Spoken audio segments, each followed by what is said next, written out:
Alan Shepard is about to be the first American in space. Today is May 5th, 1961, and Shepard will be making a 15-minute suborbital flight, which will be launched from Florida.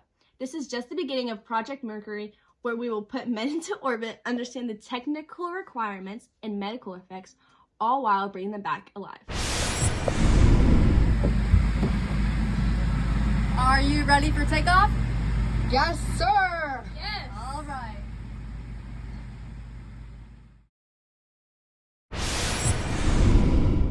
Viewers tune in live to watch the beginning moments of Alan Shepard taking off into space.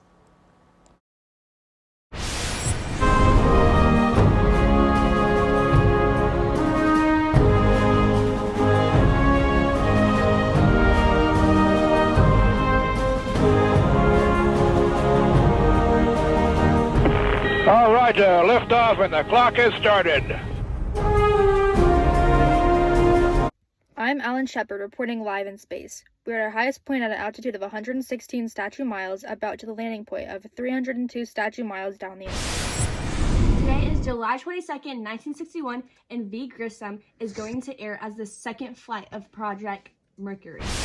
Reporting live. I'm having difficulty with the altitude controls. I would describe them as sticky and sluggish. Oh no, a tough landing is coming in.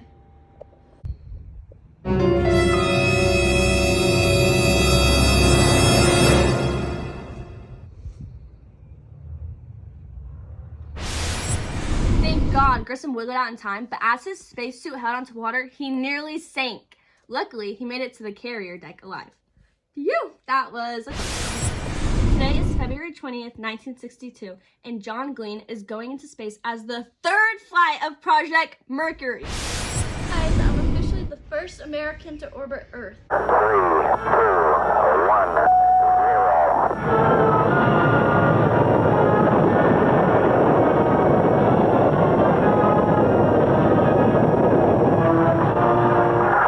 Roger, the clock is operating. We're underway.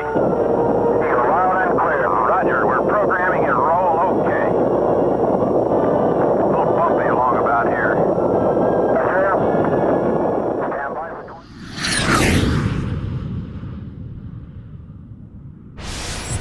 Today is May 24th, 1962, and it is the fourth official flight in space, also known as the Aurora. Let's put this flight into direct manual control.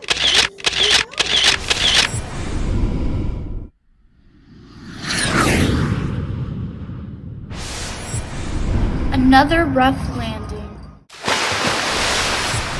Breaking news. Carpenter waited in his life raft for more than an hour until rescue teams came and recovered him. Project Mercury is definitely scary sometimes, but he's all good, you're all good, and so am I.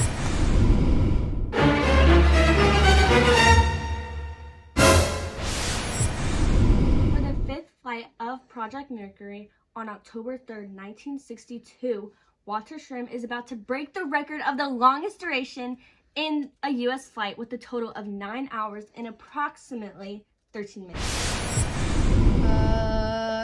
Guys, I'm malfunctioning. Full control isn't quite working right.